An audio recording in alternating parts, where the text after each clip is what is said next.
નમસ્કાર, આપ જોઈ રહ્યા છો મીડિયા રિપોર્ટ અને હું છું આપની સાથે હેતવી। વાત કરી મહત્વના સમાચારોને લઈને તો શપથ બાદ નરેન્દ્ર મોદીએ પીએમ પદનો ચાર્જ આજે સંભાળ્યો છે અને ચાર્જ સંભાળતાની સાથે જ પીએમ મોદીનો મોટો નિર્ણય પણ સામે આવ્યો છે। પીએમ મોદીએ પહેલો મોટો નિર્ણય લીધો। ચાર્જ સંભાળ્યા બાદ કિસાન સન્માન નિધિનો 17મો હપ્તાને તેઓએ મંજૂરી આપી। આ યોજના સંદર્ભની ફાઇલ પર પીએમ મોદીએ સહી કરી। 9 કરોડથી વધુ ખેડૂતોને સીધો ફાયદો, અંદાજે 20,000 કરોડ રૂપિયા તેઓના ખાતામાં અપાશે। મોટા સમાચાર અને આ જ મુદ્દે વધુ જાણકારી મેળવીશું। ગૌતમ અમારી સાથે સંવાદદાતા સીધા અહીંયા જોડાઈ ચૂક્યા છે। ગૌતમ, જે રીતે ગઈકાલે શપથ બાદ આજે પીએમએ પોતાનો ચાર્જ સંભાળ્યો છે અને ચાર્જ સંભાળતાની સાથે જ પહેલો નિર્ણય ધરતીપુત્રો માટે તેઓના ખાતામાં 17મા હપ્તાની રકમ આપવામાં આવી।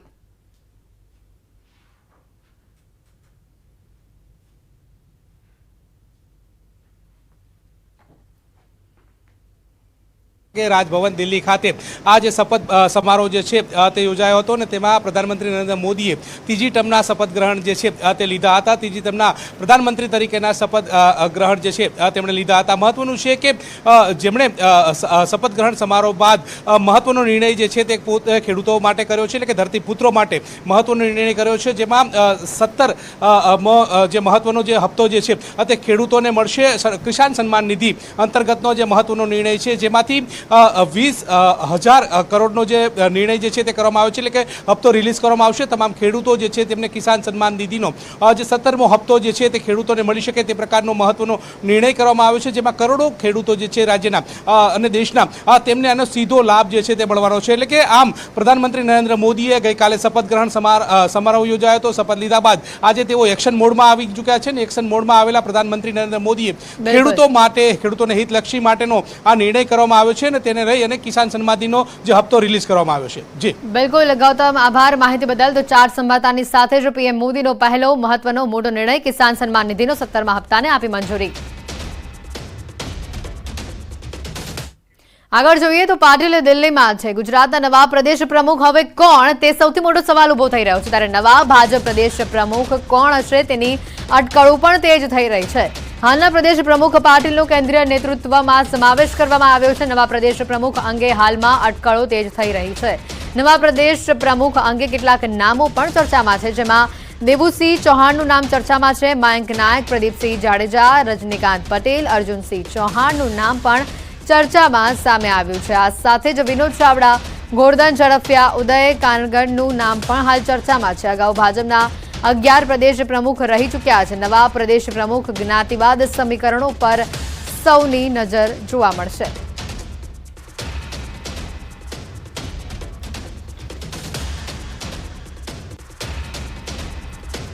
ત્યારે વધુ માહિતી મેળવીશું। ગૌતમ અમારી સાથે જોડાયેલા છે સંવાદદાતા ગૌતમ, જે રીતે વાત કરીએ ખાસ કરીને CR પાટીલને હવે કેન્દ્રમાં સ્થાન મળી ગયું છે અને જેને લઈને તે બાદ મોટો સવાલ એ ઉભો થાય છે કે હવે પ્રદેશ પ્રમુખ કોણ હશે અને ઘણા નામો પણ ચર્ચાઈ રહ્યા છે।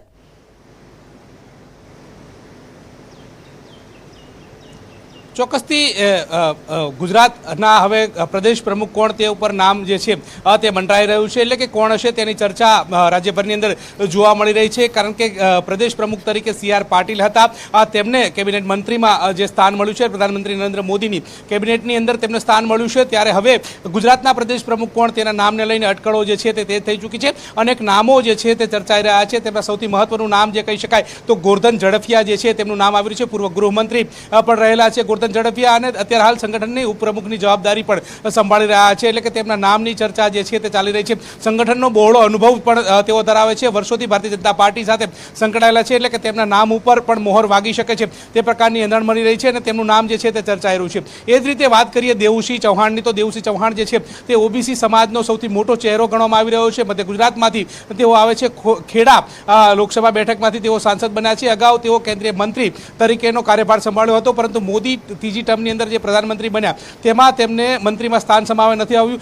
ત્યારે તેમના નામને લઈને અટકળો જે છે તે તેજ ચાલી રહી છે, એટલે કે તેમનો સમાવેશ થાય તે પ્રકારની પણ અટકળો ચાલી રહી છે કે તેમને સંગઠનનો પણ બહોળો અનુભવ જે છે તે ધરાવે છે। જો કે તેઓ સાંસદ હતા, ખેડા જિલ્લાના જિલ્લા પ્રમુખ પણ રહી ચૂકેલા છે, એટલે આમ તેમના સંગઠનની જે કાર્યભારથી તેઓ પરિચિત છે, એટલે કે તેમના નામ ઉપર પણ મોહર વાગી શકે છે। એ જ રીતે વાત કરીએ અર્જુનસિંહ ચૌહાણની, તો તેઓ પણ મધ્ય ગુજરાતમાંથી આવે છે। ત્યારે અમદાવાદના તેઓ ધારાસભ્ય છે અને તેમને પણ સમર્થન મળે તો નવાય નહીં, કારણ કે તેઓ પણ અગાઉ ખેડા જિલ્લાના પ્રમુખ તરીકે રહી ચૂક્યા છે, ખેડા જિલ્લાનો કાર્યભાર તેઓ સંભાળી ચૂક્યા છે, એટલે કે તેમના નામને પણ મોહર વાગે તો નવાય નહીં. સંઘનો માંથી તેઓ આવે છે, અગાઉ કેબિનેટ મંત્રી પણ પાટીલની જે કાર્યકાળ દરમિયાન તેઓ રહી ચૂક્યા છે, એટલે કે ભૂપેન્દ્ર પટેલની સરકારમાં કેબિનેટ મંત્રીનો પણ હવાલો તેમને સંભાળ્યો છે, એટલે કે તેમના નામ ઉપર મોહર વાગે તો પણ નવાય નહીં, એટલે કે તેમનું નામ પણ ચર્ચાઈ રહ્યું છે. એ જ રીતે વાત કરીએ અત્યારે હાલ સૌથી હોટ ફેવરિટ નામ ગણવામાં આવે ઓબીસી સમુદાયમાંથી તો મયંક નાયકનું નામ જે છે તે ચર્ચાઈ રહ્યું છે. મયંક નાયક રાજ્યસભાના સાંસદ છે, તાજેતરમાં જ તેમને રાજ્યસભામાંથી દિલ્હી મોકલવામાં આવ્યા છે અને તેમની પકડ પણ સારી છે.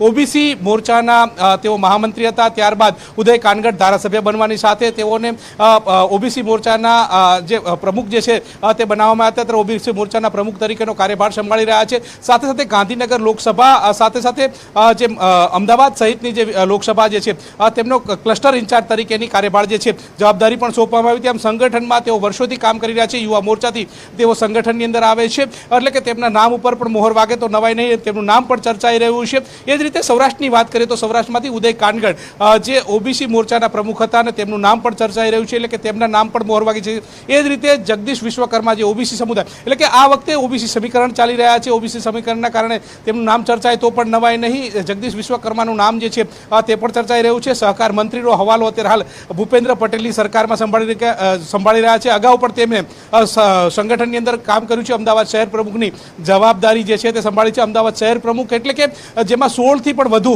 વિધાનસભા આવે છે, વિધાનસભાની તમામ પ્રકારની કામગીરી જે છે તે સંગઠનમાંથી કરવાની હોય છે, એટલે કે તેમને પણ આ તક મળી શકે તો નવાય નહીં. આમ અનેક નામો જે છે તે ચર્ચાઈ રહ્યા છે. ત્યારે હવે સવાલ એ થઈ રહ્યો છે કે ગુજરાતના પ્રદેશ પ્રમુખ તરીકે હવે કોણ આવશે અને કોને આ પદ મળી શકે છે, તેની અટકળો તેજ થઈ ચૂકી છે. જી બિલકુલ ગૌતમ, આભાર માહિતી બદલ.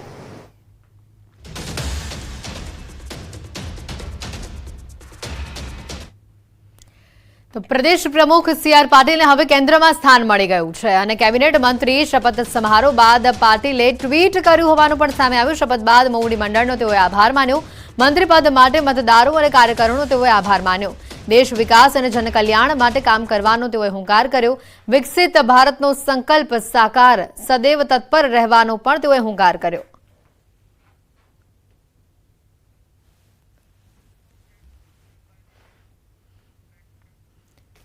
તો આ તરફ શપથ બાદ નીમુબેન બામણિયાનું પણ નિવેદન સામે આવ્યું છે. નીમુબેન બામણિયાએ મંત્રીપદના શપથ લીધા હતા. ભાજપના હાઈકમાન્ડનો તેઓએ આભાર માન્યો.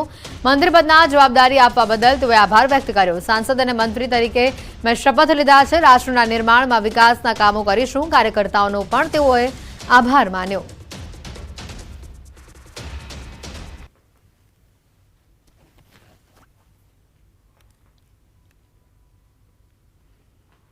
નરેન્દ્રભાઈ મોદી સાહેબનો સૌપ્રથમ હું ખૂબ ખૂબ આભાર માનું છું. અમારું રાષ્ટ્રીય અધ્યક્ષ અને અમારા રાષ્ટ્રીય નેતૃત્વ અને પ્રદેશ નેતૃત્વ જ્યારે આ મને જવાબદારી આપી છે ત્યારે હું આપ સૌનો ખૂબ ખૂબ આભાર વ્યક્ત કરું છું. બૂથ પ્રમુખથી શરૂ કરી અને ભારતીય જનતા પાર્ટીમાં અનેક જવાબદારીઓ નિભાવી આજે સાંસદ અને મંત્રી તરીકે જ્યારે મેં શપથ લીધા છે ત્યારે હું સૌ કાર્યકર્તાઓનો પણ ખૂબ ખૂબ આભાર વ્યક્ત કરું છું. તો આ તરફ અમદાવાદમાં બીજે મેડિકલમાં યોજાયેલા લાઈવ કોન્સર્ટના દ્રશ્યો જે સામે આવ્યા ત્યારે હવે વિવાદ ઉભો થઈ રહ્યો છે. હોસ્પિટલમાં લાઈવ કોન્સર્ટનું આયોજન કરાતા અનેક સવાલો સામે આવી રહ્યા છે. ત્યારે medical dean doctor Hansa Goswami કહી રહ્યા છે કે 20 વર્ષથી આ પ્રકારે અહીંયા કાર્યક્રમનું આયોજન કરવામાં આવે છે, જે પોલીસ પરમિશન સાથે જ કરવામાં આવે છે. દર્દીઓનો વોર્ડ દૂર હોવાથી દર્દીઓને પરેશાની થતી નથી.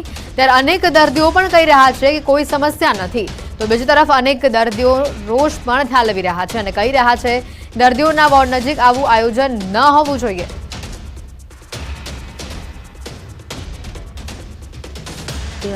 છેલ્લા 20 વર્ષથી આ પ્રોગ્રામ છોકરાઓનો સ્ટુડન્ટ્સનો થતો હોય છે. એમાં નોન એકેડેમિક એટલે કલ્ચરલ એક્ટિવિટી લોકો રાખતા હોય છે અને પોલીસ પરમિશન સાથે અને ફાયર સેફ્ટીના પ્રિકોશન સાથે જ કરતા હોય છે એઝ પર પ્રોટોકોલ. દર વર્ષે થાય છે. કોવિડમાં 3 વર્ષ લોકોએ બંધ રાખેલું, બાકી દર વર્ષે થાય છે. दिक्कत क्या है 11 बजे बंद हो गया, इतने हम सोते भी नहीं, तो कोई प्रॉब्लम तो कुछ भी नहीं हुआ. ओके, नहीं पर पेशेंट को दिक्कत होती हो? नहीं, ऐसी कोई दिक्कत नहीं हुई है और 11 बजे बंद हो गया था और हम शांति से अच्छे सोए. कितने बजे शुरू हुआ था? ये हो गया था कुछ भी 7-8 बजे. कितने पेशेंट है यहाँ पे? यहाँ पर होंगे कुछ भी 40-50 तो होंगे. ફરીથી હેરાન થાય છે થાય છે? સાહેબ. થાય છે, હેરાન થાય પણ કોઈને કહેવા જેવું છે નહીં. હમ. કોઈને કહેવાય કોને જઈએ અમે સાહેબ કે અમે બહાર છે આવેલા વ્યક્તિ છીએ, આવીને અમે આટલું કરવા બેલા છીએ, અમે દવા મફત દવા અમને મળે છે. હવે કોઈને કહેવા જેવું કોઈ સાંભળતા નથી અમારું. હમ. અને તમને એવું લાગે છે કે આ દૂર આયોજન થવું આ જોઈએ, અહીં ના હા થવું દૂર થવું જોઈએ, કોઈ મરીજને તકલીફ થવી ના જોઈએ. કીને કહીને હમણાં સાહેબ હવે આપણે કોઈ સાંભળે નહીં. જોઈએ. તો આપણે હેરાન થતા હોય દર્દી હેરાન તો થાય છે જ બધા, બસ શું કરે સાહેબ. તો આટલો અવાજ અહીંયા થવો ના જોઈએ. ના જોઈએ સાહેબ, ના જોઈએ, પણ સાહેબ આ લોકો આપણું કીધું નહીં માનતા. કોલેજનો એન્યુઅલ ફંક્શન તરીકે ચાલી રહ્યું છે, જે દર કોલેજમાં આપણે થતું હોય છે અને આપણી બીજે મેડિકલ કોલેજમાં બી દર વર્ષે ચાલતું હોય છે. જે દર એન્યુઅલ વીક હોય એ પ્રમાણે આ એન્યુઅલ ફંક્શન ચાલી રહ્યું છે અત્યારે બીજે મેડિકલ કોલેજનું. કેટલા દિવસ ચાલવાનું છે, કેટલા દિવસ થઈ ગયા છે? 3 દિવસ થઈ ગયા છે, હવે 2 દિવસ એન્યુઅલ ફંક્શન બાકી છે, એ 2 દિવસ ચાલશે હવે. એશિયાની નંબર 1 હોસ્પિટલ ગણાતી અમદાવાદ સિવિલ હોસ્પિટલના કેમ્પસમાં આવેલી બીજે મેડિકલ કોલેજ જે છે કે તે ક્યાંક ને ક્યાંક તેના કેમ્પસમાં યોજાયેલા લાઈવ કોન્સર્ટને કારણે વિવાદમાં સપડાય છે. હાલ આપ જોઈ શકો છો કે આ ગ્રાઉન્ડ જે છે તે અમદાવાદ સિવિલ હોસ્પિટલમાં જ આવેલું આ ગ્રાઉન્ડ છે કે જ્યાં છેલ્લા 5 દિવસથી લાઈવ કોન્સર્ટનું આયોજન કરવામાં આવ્યું હતું. ઘોંઘાટ ભર્યું વાતાવરણ, કારણ કે ડીજેના તાલે જે છે અહીંયા આખું લાઈવ કોન્સર્ટ યોજાયો હતો અને હજુ પણ આગામી 2 દિવસ આ લાઈવ કોન્સર્ટ ચાલવાનો છે. તેને લઈને ક્યાંક ને ક્યાંક જે છે હાલ આ વિવાદ સર્જાયો છે. દર્દીઓને ક્યાંક ને ક્યાંક મુશ્કેલી પડતી હોય તેવું અત્યારે જોવા મળી રહ્યું છે. પરંતુ આ અંગે જ્યારે બીજે મેડિકલ કોલેજના ડીનને જ્યારે પૂછવામાં આવ્યું ત્યારે તેઓએ જણાવ્યું કે આખું વર્ષ આ જ્યારે વિદ્યાર્થીઓ જે છે કે તેઓ મહેનત કરતા હોય, તેઓની લાઈફ સ્ટ્રેસફુલ હોય અને ત્યારે તેમના મનોરંજન માટે આ આયોજન કરવામાં આવ્યું હતું અને આ પોલીસ પરમિશન સાથે આયોજન કરવામાં આવ્યું હતું. પરંતુ ક્યાંક ને ક્યાંક જ્યાં દર્દીઓ સારવાર લઈ રહ્યા હોય ત્યારે ત્યાં જ આવું જ્યાં સાયલેન્ટ ઝોન કહેવાતો હોય વિસ્તાર, અને ત્યાં જ આ પ્રકારનું આયોજન કરવું કેટલું યોગ્ય કહેવાશે. કેમેરામેન ખેંગા રાઠોડ સાથે સંજય ટાંક, ન્યૂઝ 18 ગુજરાતી, અમદાવાદ. સમાચારોમાં હાલ રોકાઈશું એક બ્રેક માટે.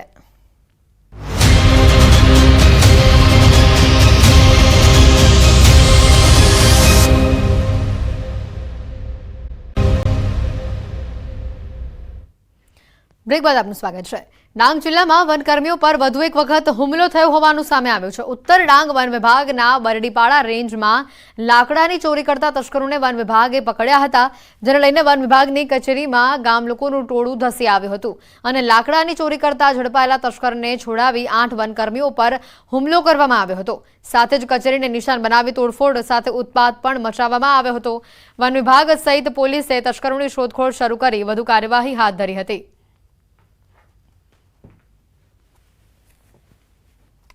આંબા ગામ ખાતે ફોરેસ્ટના અધિકારીઓએ 2 બળદગાડામાં શાકનું લાકડું હતું, એ લાકડું ચોરીને લઈ જતા ઈસમોને 4 ઈસમોને પકડ્યા હતા.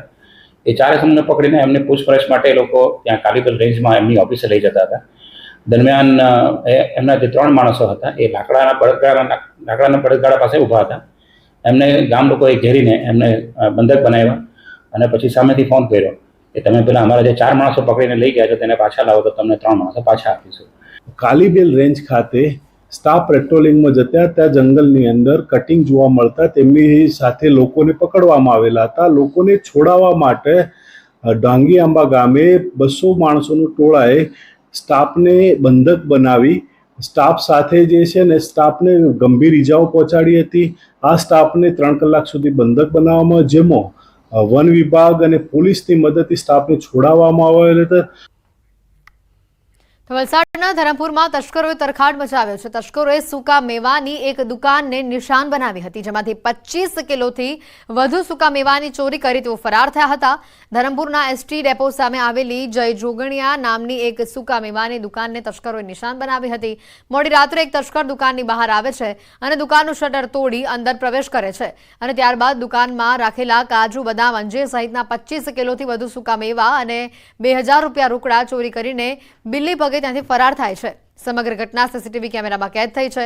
ધરમપુર પોલીસે સીસીટીવી ફૂટેજના આધારે મેવા ચોર તસ્કર સુધી પહોંચવા તપાસ હાથ ધરી છે.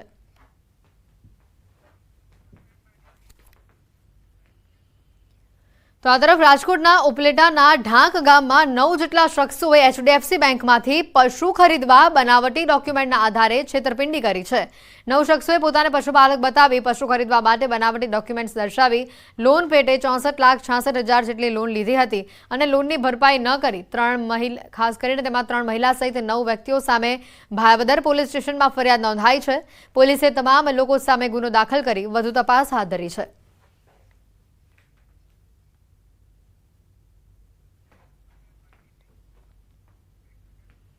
પ્રી મોન્સૂન એક્ટિવિટી મામલે વડોદરાનું તંત્ર ઘોર નિંદ્રામાં હોય તેવું લાગી રહ્યું છે। ઠેર ઠેર વરસાદની શરૂઆત થઈ ગઈ છે, પરંતુ પાલિકાની કાર્યવાહી શરૂ નથી થઈ।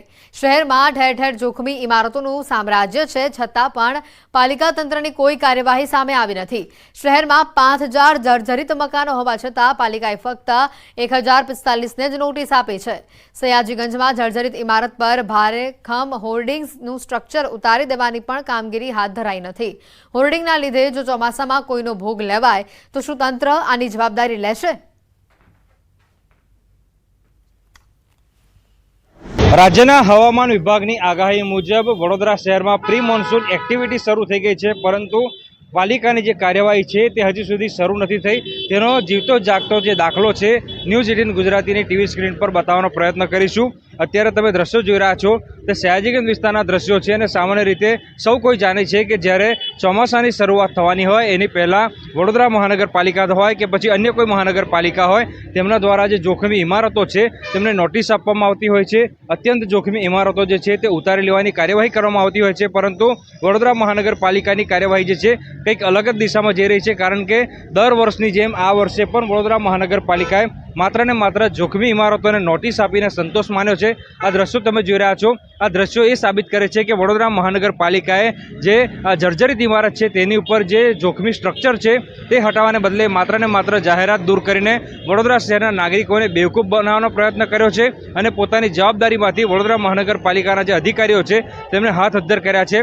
પાલિકાની દ્રષ્ટિએ જે જાહેરાતનું પોસ્ટર હોય છે તે જોખમી છે, પરંતુ આ જે ભારે ભરખમ સ્ટ્રક્ચર જોવા મળી રહ્યું છે તે પાલિકાને જોખમી નથી લાગતું। તેના કારણે જ આ સ્ટ્રક્ચર જે છે તે દૂર નથી કરવામાં આવ્યું। આ ઇમારત જોઈને ટીવી સ્ક્રીન પર જ તમને અંદાજો આવી જશે કે ઇમારત જે છે કેટલી હદે જોખમી છે અને આ જર્જરિત ઇમારત પર ભારે ભરખમ સ્ટ્રક્ચર જે છે તે જોઈ શકાય છે। થોડા દિવસ અગાઉ મુંબઈમાં પણ આ પ્રકારની ઘટના બની હતી। જોખમી સ્ટ્રક્ચર જે છે તે ધરાશય થયું હતું અને અનેક લોકોએ પોતાના જીવ ગુમાવ્યો હતો। ત્યારે વડોદરા મહાનગરપાલિકાના સત્તાધીશો જે છે વડોદરામાં પણ મુંબઈવાડી થાય તેની રાહ જોતા હોય તેમ લાગી રહ્યું છે અને દર વર્ષની જેમ આ વર્ષે માત્ર ને માત્ર 4 ઝોનમાં આડેધડ નોટિસો ફટકારીને વડોદરા મહાનગરપાલિકાએ જે છે સંતોષ માન્યો છે। હાર્દિક દીક્ષિત, ન્યૂઝ 18 ગુજરાતી, વડોદરા। જેતપુરના ધોરાજી રોડ પર આવેલા હેલિપેડ ગ્રાઉન્ડમાં રાતોરાત ખોદી નખાતા ક્રિકેટ પ્રેમીઓમાં રોષ છવાયો છે। અજાણ્યા ઇસમોએ જેસીબીથી ગ્રાઉન્ડ ખોદી નાખ્યું હોવાનો ખેલાડીઓનો દાવો છે। શહેરમાં ક્રિકેટ રમવા માટે માત્ર એક જ ગ્રાઉન્ડ હતું, તે પણ ખોદી નખાતા ક્રિકેટ રમતા ખેલાડીઓમાં રોષ છે। ખેલાડીઓએ ગ્રાઉન્ડમાં બેસી રામધૂન બોલાવી વિરોધ નોંધાવ્યો। ઉલ્લેખનીય છે કે આ ગ્રાઉન્ડ મામલતદાર હસ્તકનું સરકારી ગ્રાઉન્ડ હોવાની માહિતી છે। વિરોધના પગલે મામલતદારની ટીમે ઘટના સ્થળે પહોંચી તપાસ હાથ ધરી। ત્યારે આવતીકાલે મોટી સંખ્યામાં ખેલાડીઓ રેલી યોજશે અને આ કૃત્ય કરનાર ઇસમો સામે પગલાં લેવાની માંગ સાથે મામલતદારને આવેદનપત્ર પણ આપશે।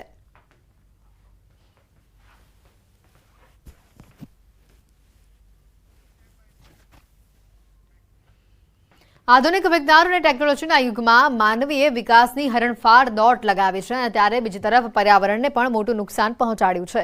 ગ્લોબલ વોર્મિંગના કારણે પોરબંદર જેવા દરિયાકાંઠાના જિલ્લાઓમાં પણ આકરી ગરમીનો અનુભવ લોકો કરી રહ્યા છે।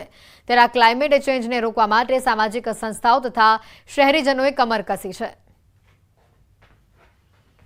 ઝાડ વાવવાનો 5000 જેટલા, મિનિમમ 5000 અને એ આંકડો 10,000 ઝાડ સુધી લઈ જવા માટેનો સંકલ્પ કરવામાં આવ્યો છે। અને આ ઝાડ છે એ અમે એ રીતે વાવવાના છીએ કે જે ઝાડનો દાતા હોય એ 1500 રૂપિયા ઝાડનો દાતા આપે અને સામે જે લોકોને અમે કામગીરી સોંપવાના છે સદભાવના ટ્રસ્ટને, એ સદભાવના ટ્રસ્ટ બીજા 1500 રૂપિયા એ લોકો લઈ આવે। એટલે એ ઝાડમાં 2 તકતી લાગે, એક અહીંયાના લોકલ તકતી લાગશે અને બીજી તકતી સદભાવના ટ્રસ્ટ જે દાતાઓનું નામ લઈ આવશે એની તકતી લાગશે। તો અમારા છે ને જીઆઈડીસીમાં એમ છે ને લગભગ 20 કિલોમીટરનો રોડ છે, હાઉસિંગ ને જીઆઈડીસી બે થઈને। એટલે અમે હાઉસિંગ અત્યારે સાઈડમાં રાખ્યું છે, કારણ હાઉસિંગમાં તો ઘણા છે વૃક્ષ હોય, પણ જીઆઈડીસીમાં 15 કિલોમીટરના જે રોડ છે એ રોડમાં બંને બાજુ જો વાવીએ એટલે 30 કિલોમીટરના રોડ જેવું થાય છે, તો 30 કિલોમીટરમાં 2000 ઝાડવા તો આરામથી આવી જાય એવું છે. પ્લસ અમારા 4 કોમન પ્લોટ છે જીએડીસીમાં. એ પ્લોટ એવડા છે કે માનો કે 4-4, 5-5 હજાર મીટરના છે. તો ત્યાં પણ અમે બગીચો ડેવલપ કરી અને ત્યાં પણ અમે વૃક્ષ વાવવાનું વિચારી રહ્યા છે. બુલેટિનમાં અત્યારે ફક્ત આટલું જ. રજા આપશો. નમસ્કાર.